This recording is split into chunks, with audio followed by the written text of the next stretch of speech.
क्या आप जानते हैं प्राण क्या है जो निकल जाता है? इस एपिसोड में मैं कोशिश करूंगी कि इस प्रश्न का उत्तर दे सकूं।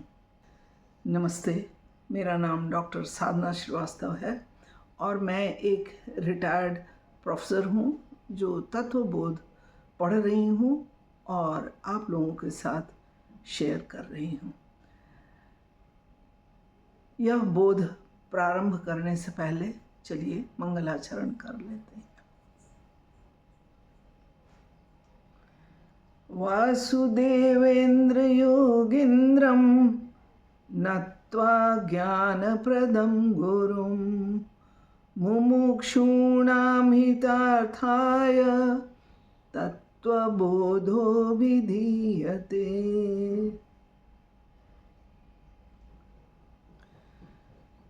इस चैनल पर आप सभी का स्वागत है। चलिए हम प्रारंभ करें। इसके पहले हम लोग ब्रीफ कर लें कि अब तक हम लोगों ने क्या पढ़ाई की है। हम इस एपिसोड में प्राण के बारे में जानना चाहते हैं और प्राण हमारे अंदर स्थित है जो निकल जाता है। तो इसलिए हम पहले अपने शरीर को जानें जिसके अंदर प्राण स्थित है। शरीर 3 प्रकार के होते हैं, स्थूल शरीर, सूक्ष्म शरीर और कारण शरीर। स्थूल शरीर वह है जिसे हम देख या छू पाते हैं। सूक्ष्म शरीर वह है जिसे हम देख नहीं पाते लेकिन वह कार्य करता है। आत्म तत्व हमारे स्थूल शरीर में नहीं है क्योंकि स्थूल शरीर नश्वर है। सूक्ष्म शरीर हम देख नहीं पाते हैं। उसकी 17 कलाएं होती हैं। 5 ज्ञानेंद्रिय, 5 कर्मेंद्रिय, 5 प्राण, मन और बुद्धि, कुल मिलाकर 17 कलाएं हैं।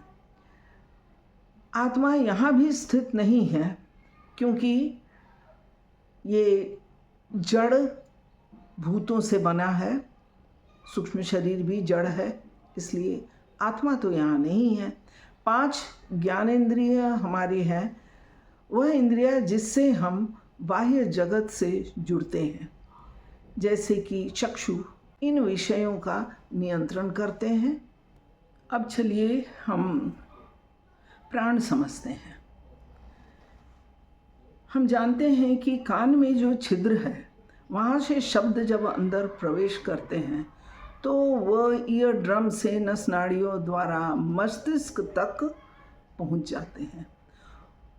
उस शब्द को कार्य करने के लिए, उस शब्द के अनुसार कार्य करने के लिए जब हाथ को निर्देश दिया जाता है तो कोई कनेक्शन नहीं रहता है। It is a wireless connection.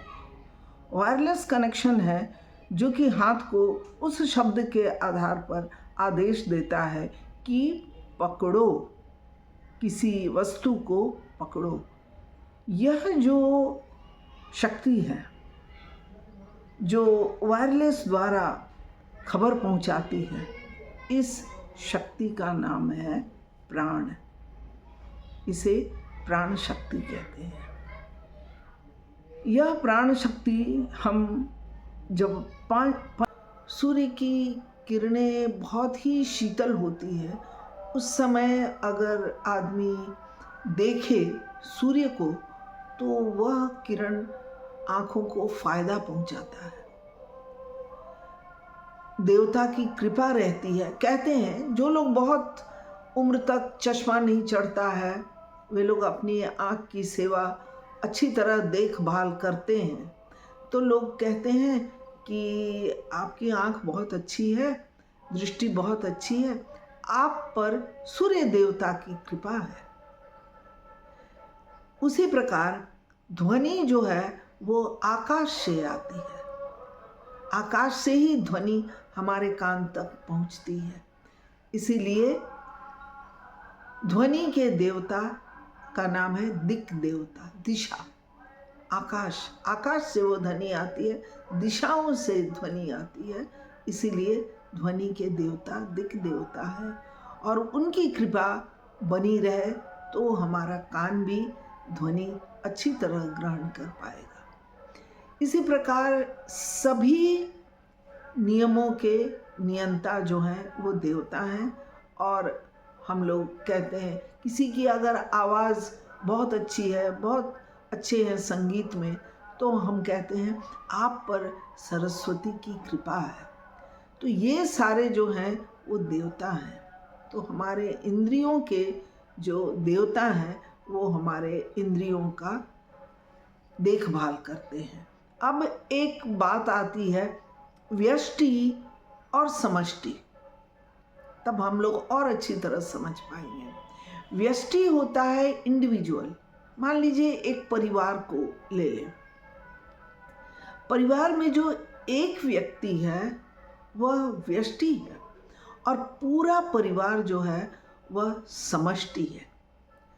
तो ये देवता, सूर्य देवता हमारे अंदर भी है, उन्हीं की कृपा से हमको दिखाई देता है। तो सूर्य देवता हमारे अंदर व्यष्टि के रूप में मौजूद है, उपस्थित है। और समष्टि के रूप में तो सूर्य देवता अपनी जगह है। उसी प्रकार दिशा जो है, हाँ, दिक देवता चारों तरफ है।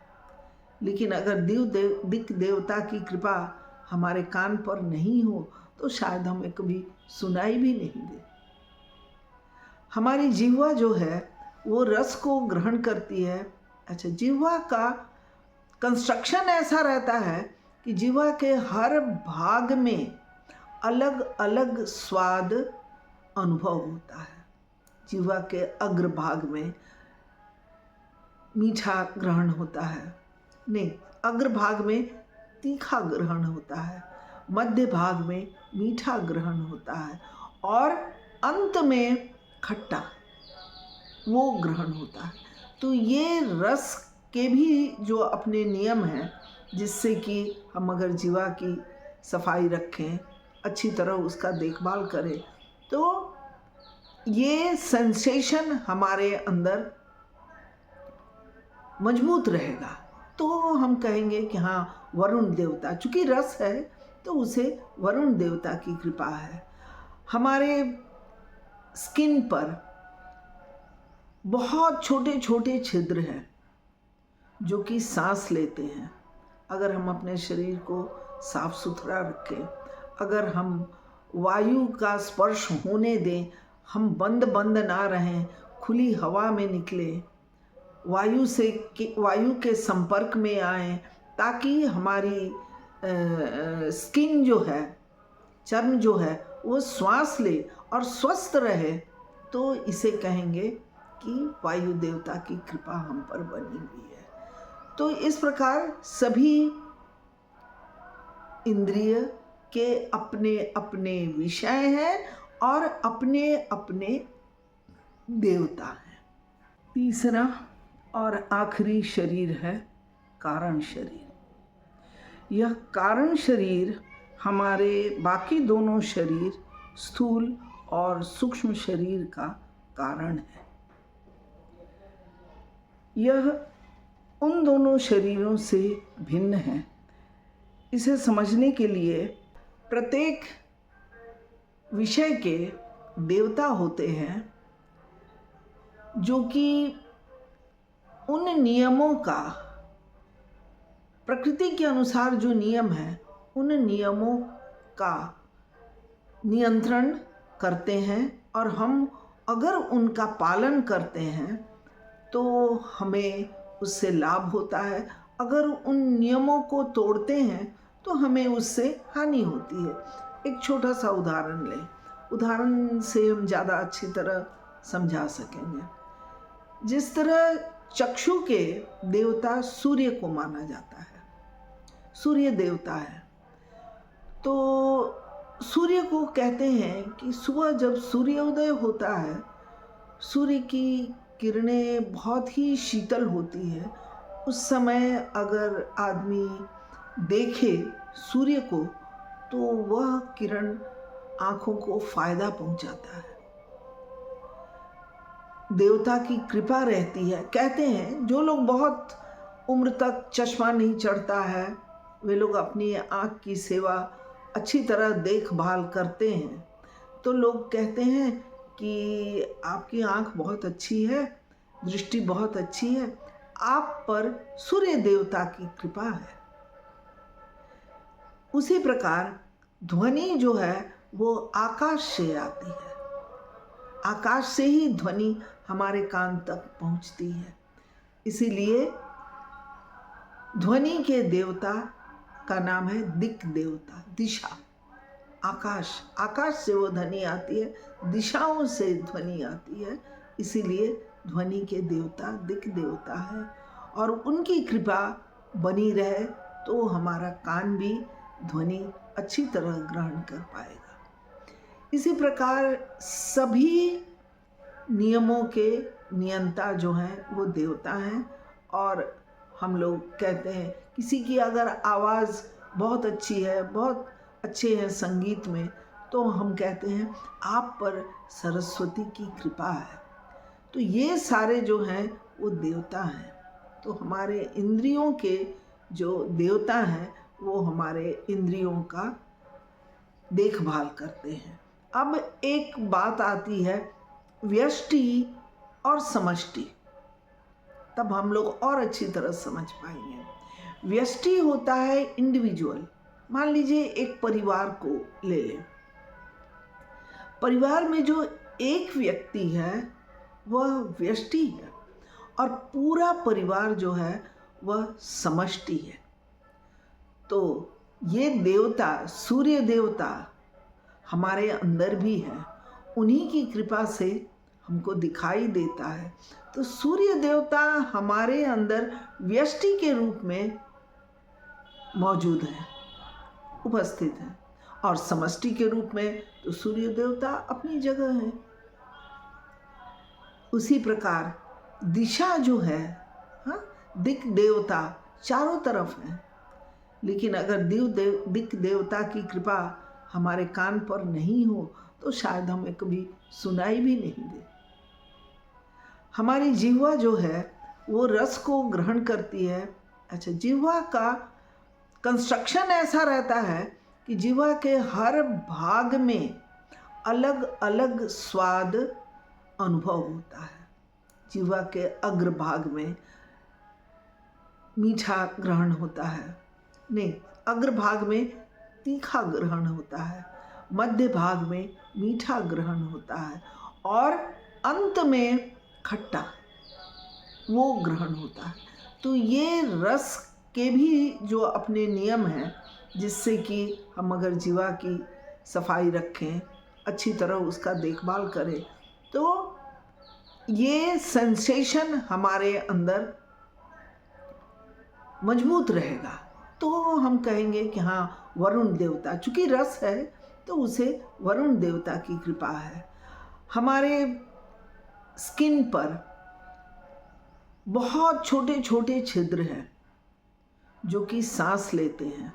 अगर हम अपने शरीर को साफ सुथरा रखें, अगर हम वायु का स्पर्श होने दें, हम बंद ना रहें, खुली हवा में निकलें, वायु के संपर्क में आएं, ताकि हमारी स्किन जो है, चर्म जो है, वो श्वास ले और स्वस्थ रहे, तो इसे कहेंगे कि वायु देवता की कृपा हम पर बनी हुई है।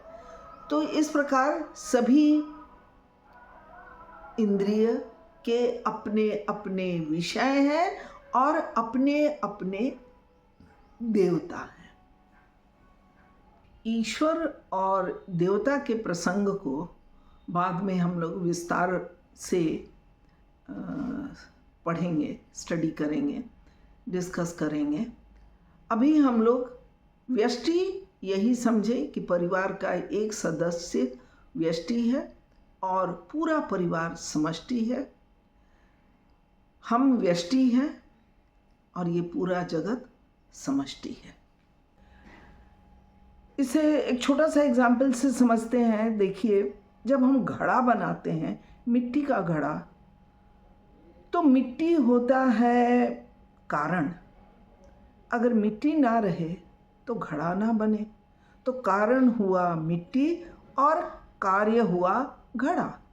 जब घड़ा टूट जाता है तो उसकी मिट्टी फिर उस मिट्टी में विलीन हो जाती है जिसका वह बना है। ठीक उसी प्रकार हमारा जो कारण शरीर है उसमें बाकी दोनों शरीर विलीन हो जाते हैं। इसे आप मृत्यु मत समझ लीजिएगा। हम अपने कारण शरीर से रोज रोज रूबरू होते हैं। चलिए अब समझते हैं प्राण क्या है। जब शब्द हमारे कान के छिद्रों से होकर मस्तिष्क में पहुंचता है तो मस्तिष्क से हस्तेंद्रियों को आदेश आता है कि पकड़ो। अब ये डायरेक्ट कोई नस नाड़ी नहीं है जो मस्तिष्क से हाथ को निर्देश देती है। इसे कहते हैं क्रिया शक्ति। ये वायरलेस है। यह जो क्रिया शक्ति है जो हाथ को निर्देश दे रही है, इसी शक्ति को कहते हैं प्राण। इसे अभी बहुत अच्छी तरह मैं नहीं समझा रही हूँ, इसको और अच्छी तरह हम समझेंगे जब हम पंच प्राण पढ़ेंगे तो इसको और विस्तृत रूप से एक अकेला लेक्चर हम लोग खाली ये पंच प्राण और मन बुद्धि पर लेंगे। तो ये जो चेतन शक्ति है, इन तरंगों की जो ब्रेन से लेके हाथ तक आती है, इन तरंगों की चेतन शक्ति को प्राण कहते हैं। अब हम अपने तीसरे कारण शरीर को पहचाने। यह कारण शरीर बाकी दोनों शरीरों का, स्थूल और सूक्ष्म का कारण है। यूँ समझिए कि कारण शरीर कारण है और बाकी दोनों शरीर उसी कारण के कार्य हैं। एक छोटा सा एग्जाम्पल लेते हैं। मिट्टी का घड़ा हम बनाते हैं।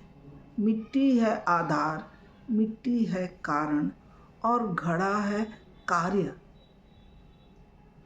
और जिस प्रकार घड़ा के टूटने पर वह स्वयं मिट्टी में विलीन हो जाता है, उसी प्रकार ये दोनों शरीर जो कार्य करते हैं, स्थूल और सूक्ष्म, वो जब कार्य नहीं करते तो वह कारण शरीर में विलीन हो जाते हैं। आप इसे मृत्यु मत समझिएगा।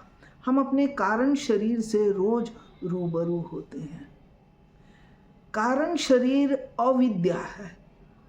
अविद्या का अर्थ है अपने को नहीं जानना। तो कारण शरीर अपने को नहीं जानता है। कैसे? चलिए इसको भी एग्जाम्पल से देखते हैं। जैसे हम सोते हैं, गहन निद्रा में रहते हैं, हमें अपना पराया सुख दुख कुछ भी याद नहीं रहता है। इसे कहते हैं अविद्या।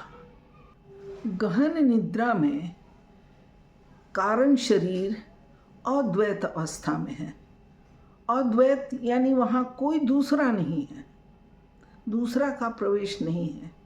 एक अकेला कारण शरीर है, कोई कार्य संपन्न नहीं हो रहा है और अविद्या है, उसे अपना भी ज्ञान नहीं रहता है। इसे निर्विकल्प भी कहते हैं, कोई दूसरा विकल्प भी नहीं है। नो सेकंड थॉट, कोई विकल्प नहीं है। हमारा ज्ञानेंद्रिय कर्मेंद्रिय कोई कार्य नहीं कर रहे हैं। हमारे दोनों शरीर कारण शरीर में लीन हो गए हैं। तो फिर कहाँ गया हमारा ज्ञान? कहाँ गया सारा डाटा? कौन इस डाटा को संजो के रखे हुए है? ये हमारा सारा डाटा कारण शरीर में स्टोर्ड रहता है। आप जैसे कि एक रोबोट को देखें। रोबोट में सारा प्रोग्रामिंग किया रहता है कि उसे क्या कार्य करना है, लेकिन अगर उसका स्विच ऑफ कर दिया जाए तो वो कार्य करना बंद कर देता है। लेकिन इससे उसके अंदर की प्रोग्रामिंग नष्ट नहीं होती है। ठीक उसी प्रकार हमारा स्थूल और सूक्ष्म शरीर कारण शरीर में लीन हो गया है, उसमें मिल गया है, लेकिन प्रोग्रामिंग नहीं खत्म हुआ है। प्रोग्रामिंग कारण शरीर को पता नहीं है कि ये डाटा क्या है, उसमें चेतना नहीं है, लेकिन वो कारण शरीर उसको संभाल के रखता है। और जब हम फिर जागृत अवस्था में आते हैं तो स्विच ऑन करने से जिस तरह रोबोट को अपना सारा प्रोग्रामिंग वापस मिल जाता है और वो फटाफट कार्य करने लगता है, वैसे हमारे जागृत अवस्था में फिर हमारा सारा डाटा हमारे दोनों शरीर को, सूक्ष्म शरीर को और स्थूल शरीर को वापस मिल जाता है। लेकिन जब तक हम घोर निद्रा में रहते हैं, हमारे ये दोनों शरीर कारण शरीर में लीन हो जाते हैं, मिल जाते हैं। इसे कहते हैं कारण शरीर। कारण शरीर कारण है और बाकी दोनों शरीर उसी कारण के मदद से कार्य करते हैं। अगर आपको इस विषय में रुचि है तो कृपया इस चैनल को सब्सक्राइब करें, लाइक करें, फॉरवर्ड करें और सनातन धर्म का प्रचार प्रसार करें।